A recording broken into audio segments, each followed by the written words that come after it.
Bismillahirrahmanirrahim. Assalamualaikum warahmatullahi wabarakatuh. Sebelum memulai mata pelajaran ekonomi, alangkah baiknya kita bersama-sama berdoa terlebih dahulu. Semoga ilmu yang kita dapatkan dapat bermanfaat dan kita senantiasa diberikan kesehatan oleh Allah Subhanahu wa taala. Amin. Nah, pada pertemuan hari ini masih membahas mengenai bab 8 mengenai koperasi.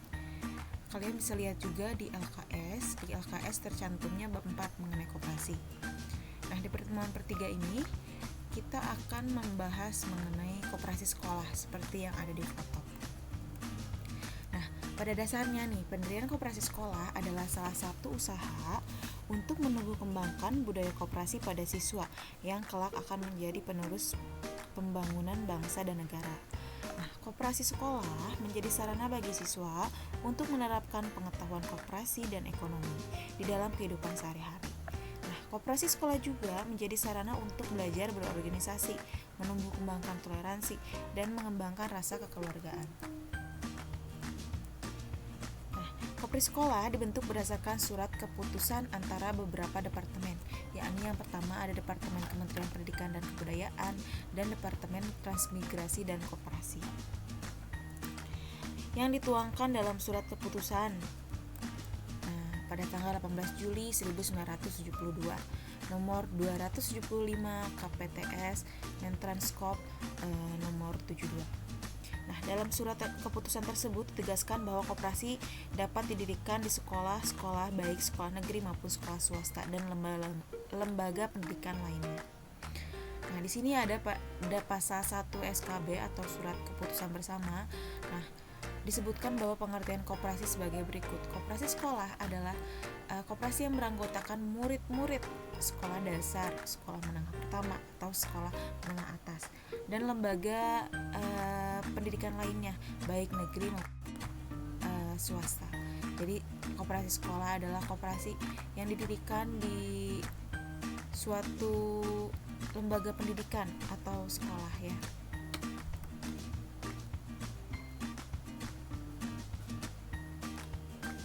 Selanjutnya kita membahas mengenai tujuan dari koperasi sekolah. Nah,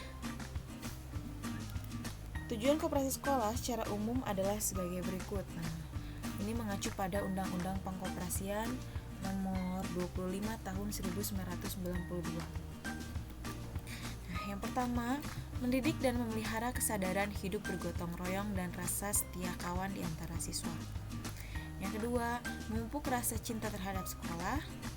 Yang ketiga, mengembangkan mutu pengetahuan serta keterampilan berusaha dalam bentuk koperasi. Nah, yang keempat, menanamkan dan memupuk rasa tanggung jawab serta disiplin dalam hidup bergotong royong. Nah, yang kelima, memelihara hubungan baik dan saling pengertian di antara sesama siswa sebagai anggota koperasi. Nah, yang keenam, menanamkan dan menumbuhkan rasa harga diri, jiwa demokrasi, keberanian berpendapat, dan persamaan derajat. Dan yang terakhir, sebagai sarana belajar dan berkarya serta sarana untuk mendapatkan perlengkapan sekolah. Nah, di mana koperasi ini menjual mengenai kebutuhan dalam sekolah, seperti alat tulis, terus seragam, dan lain sebagainya. Selanjutnya kita membahas mengenai dari ciri koperasi sekolah. Apa itu sih ciri koperasi sekolah? Nah, koperasi sekolah mempunyai ciri khas sebagai berikut di antaranya. Yang pertama, berbeda dengan koperasi yang lain, harus berbadan hukum. Nah, koperasi sekolah diakui dan didirikan oleh pemerintah melalui surat keputusan dan beberapa menteri. Nah, jadi koperasi sekolah ini berbadan hukum ya. Nah, yang kedua, masa keanggotaan siswa akan berakhir jika siswa sudah lulus atau keluar dari sekolah. Jadi, yang mengikuti koperasi sekolah itu akan otomatis bukan anggota ketika ia sudah keluar dari sekolah tersebut. Nah, yang ketiga, penyelenggaraan koperasi sekolah disesuaikan dengan jam pelajaran sehingga tidak mengganggu proses belajar. Nah, ini udah jelas ya. Yang keempat, koperasi sekolah merupakan sarana untuk mendidik siswa mengembangkan dirinya sebagai makhluk intelektual dan makhluk sosial. Yang kelima, jika memungkinkan, anggota dan pengurus koperasi sekolah adalah siswa itu sendiri. Nah, dimana koperasi sekolah itu membutuhkan perencanaan dan penelaahan yang serius serta melewati beberapa tahap hingga mendapatkan pengesahan dari pejabat yang berwenang. Nah, koperasi sekolah harus mendapat pengakuan dari beberapa instansi pemerintah seperti Direktorat Koperasi Tempat dan Kementerian Pendidikan dan Kebudayaan. Nah, selanjutnya kita membahas mengenai fungsi dari koperasi sekolah. Fungsi yang pertama merupakan alat pendidikan dan penerapan pengetahuan di bidang ekonomi dengan berasaskan gotong royong dan kekeluargaan. Yang kedua, merupakan alat mengusahakan kebutuhan sekolah bagi para siswa. Nah, sudah Ibu sebutkan tadi di mana di koperasi ini mengusahakan kebutuhan sekolah bagi para siswa, contohnya di bidang menjual alat tulis, buku-buku pelajaran, terus ada seragam sekolah dan alat praktis sekolah. Terus juga ada kebutuhan siswa di bidang jasanya seperti fotokopian dan lain sebagainya. Dan yang terakhir sebagai tempat kegiatan menabung di sekolah, bukan hanya menjual produk atau menawarkan jasa saja, tetapi di koperasi sekolah juga ada sistem menabung atau sistem menyimpan. Selanjutnya kita membahas mengenai, di sini ada simulasi pendirian koperasi sekolah. Nah, ada beberapa tahap yang harus dilalui dalam mendirikan koperasi sekolah. Nah, di sini ada tahap pertama. Nah, setelah pihak sekolah sepakat, pihak sekolah ini terdiri dari guru, siswa, pejabat koperasi tempat. Nah, sepakat dalam mendirikan koperasi ini. Nah, mereka itu membentuk panitia. Membentukkan koperasi sekolah, kemudian mempersiapkan beberapa rencana dasar.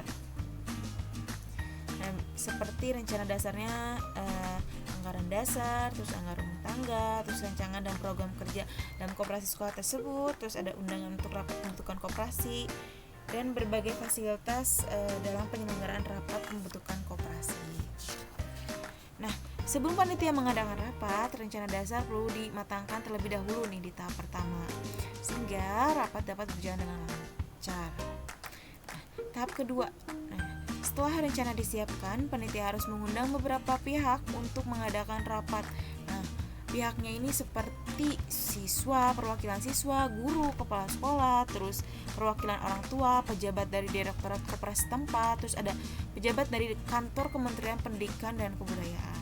Nah, di dalam rapat dibicarakan hal-hal sebagai berikut, di mana penjelasan dan uraian anggaran dasar dan anggaran rumah tangga yang telah disiapkan di tahap pertama. Lanjut, ada pembuatan akta pendirian koperasi sekolah, pembuatan susunan pengurusan dan pengawas. Terus yang terakhir ada penentuan bidang usaha dan permodalan yang akan dilaksanakan di koperasi sekolah tersebut. Di sini ada tahap ketiga atau tahap terakhir, di mana tahap terakhir itu adalah pengajuan surat permohonan pengakuan atau badan hukum pendirian koperasi sekolah oleh pengurus. Sudah jelas ya. Jadi adalah pengajuan surat permohonan pengakuan, di mana nanti itu akan adanya pengesahan. Nah, pengesahan tersebut dilengkapi dengan nomor registrasi, terus tanggal dan tanda pengakuan dari Dinas Koperasi Kabupaten atau Kota Madya atas nama Kepala Dinas Koperasi Provinsi. Nah, di mana perlu diketahui nih, Dinas Koperasi di setiap daerah terkadang berada di bawah atau bersama dinas lain. Selanjutnya kita membahas mengenai jenis usaha koperasi sekolah. Nah, yang pertama ada unit usaha pertokoan, di mana menyediakan alat tulis menulis, buku-buku pelajaran, terus ada seragam sekolah dan alat-alat praktik sekolah. Nah, misalnya ada alat menggambar dan alat praktik biologi, alat praktik kimia dan lain sebagainya. Yang kedua, jenis usaha koperasi yakni unit usaha kafetaria atau kantin. Nah, menyediakan minuman dan makanan kecil para siswa. Nah, yang ketiga ada unit usaha simpan pinjam.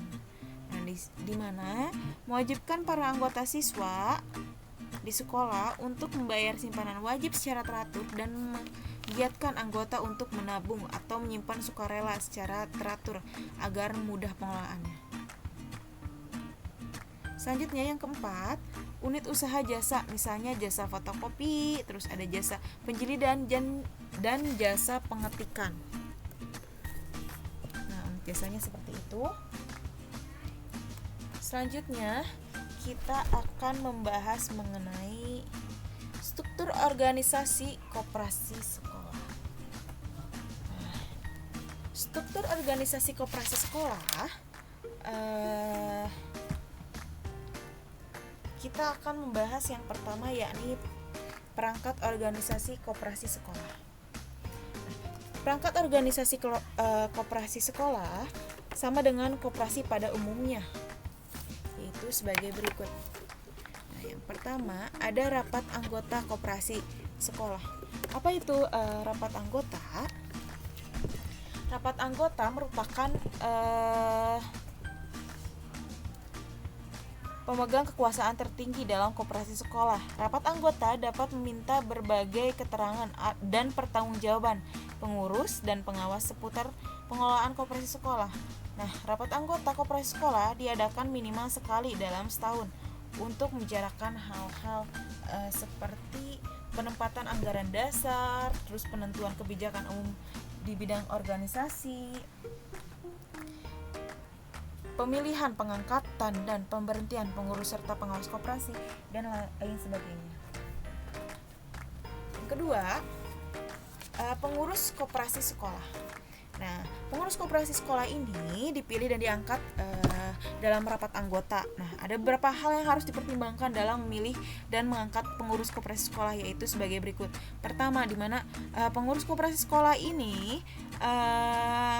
dapat berpikir dewasa. Kedua, jika pengurus koperasi berasal dari siswa, maka siswa yang berperan sebagai pengurus koperasi harus mengutamakan perannya sebagai siswa sehingga kegiatannya di koperasi sekolah tidak mengganggu jam belajar.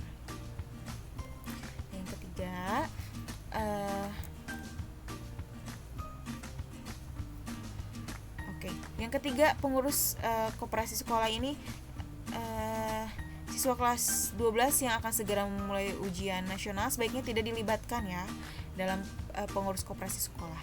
Nah, yang ketiga kita membahas mengenai pengawas koperasi sekolah. Pengawas koperasi sekolah dipilih dan diangkat di dalam rapat anggota. Nah, biasanya menjadi pengawas koperasi sekolah adalah guru. Nah, di samping melakukan pengawasan juga memberikan arahan-arahan yang sifatnya mendidik, baik pendidikan ekonomi dan koperasi maupun pembentukan karakter siswa. Selanjutnya kita membahas mengenai Dewan Nasihat Koperasi Sekolah. Nah, yang pertama ada kepala sekolah yang bersangkutan sesuai dengan jabatannya. Nah, karena koperasi sekolah berdiri di lingkungan sekolah, sehingga maju mundurnya koperasi tersebut banyak dipengaruhi juga oleh kepala sekolah. Dan yang kedua, banyak dipengaruhi juga oleh guru yang berkompeten dalam sekolah yang bersangkutan. Nah, yang ketiga ada anggota komite koperasi. Selanjutnya kita bahas mengenai modal koperasi sekolah. Modal koperasi sekolah terdapat dari beberapa sumber. Yang pertama ada modal sendiri, di mana terdiri dari simpanan pokok, simpanan wajib, dan dana cadangan yang berasal dari anggota koperasi sekolah. Selanjutnya ada modal pinjaman. Modal pinjaman ini berasal dari luar anggota, terdiri dari pinjaman dari koperasi lain serta pinjaman dari lembaga keuangan dan dari bank juga.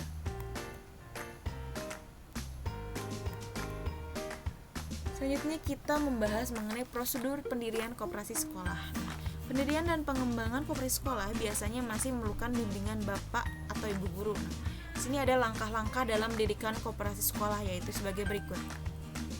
Nah, yang pertama, membuat rencana pendirian koperasi sekolah dengan mengumpulkan informasi secara literatur pada daerah kerja koperasi. Nah, kemudian merumuskan proposal sederhana dan konsultasi kepada bapak atau ibu guru ekonomi ataupun bapak atau ibu guru yang berkompeten dalam bidang pengkoperasian. Nah, yang kedua, mengadakan rapat pembentukan yang dihadiri oleh wakil dari setiap kelas, guru, kepala sekolah, serta wakil pejabat dinas koperasi dan usaha kecil dan menengah atau UMKM tingkat kabupaten atau kota. Nah, rapat pembentukan bertujuan menyusun anggaran dasar, kepengurusan dan permodalan koperasi sekolah. Selanjutnya, di mana setelah anggaran dasar, terus kepengurusan dan permodalan koperasi sekolah telah terbentuk, di sini mengajukan permohonan pengakuan kepada kepala dinas koperasi dan UKM kabupaten atau kota. Dan yang terakhir, setelah surat tersebut diterima pihak yang berwenang, selanjutnya akan meneliti atau mengkaji apakah memenuhi persyaratan atau tidak. Nah, apabila telah memenuhi persyaratan, selambat-lambatnya 6 bulan, kemudian akta pendirian atau ADART tadi akan disahkan dan disampaikan kepada pendiri koperasi sekolah yang bersangkutan. Nah, di sini selanjutnya kita bahas mengenai pembinaan dan pengawasan koperasi sekolah.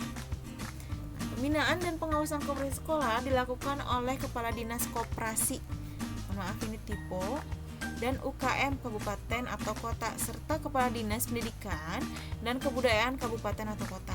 Nah, yang setempat tanpa mengurangi hak dan wewenang pejabat koperasi sesuai dengan Undang-Undang Koperasi.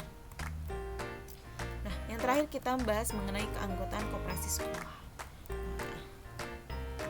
Nah, keanggotaan koperasi sekolah ini bersifat sukarela dan terbuka, tetapi keanggotaannya terbatas pada siswa-siswa dari sekolah yang bersangkutan. Keanggotaan koperasi tidak dapat dipindahtangankan kepada orang atau siswa lain. Nah, di mana syarat untuk menjadi anggota koperasi yaitu tercatat sebagai siswa. Nah, sifat keanggotaannya tidak dapat dipindahkan. Setiap anggota memiliki hak yang sama. Setiap anggota hanya memiliki satu suara. Wajib memenuhi aturan yang berlaku, serta setiap anggota berhak memilih dan dipilih menjadi pengurus koperasi. Nah, keanggotaan koperasi sekolah ini menggugurkan keanggotaannya atau dianggap keluar dari anggota koperasi apabila anggota ini pindah sekolah, terus berhenti sekolah, tamat sekolah, atau sebab-sebab lain sesuai dengan peraturan, dan yang terakhir pasti meninggal dunia. Cukup sekian pada pertemuan hari ini. Terima kasih. Apabila ada pertanyaan, bisa langsung ditanyakan pada kontak yang sudah tertera. Terima kasih. Wassalamualaikum warahmatullahi wabarakatuh.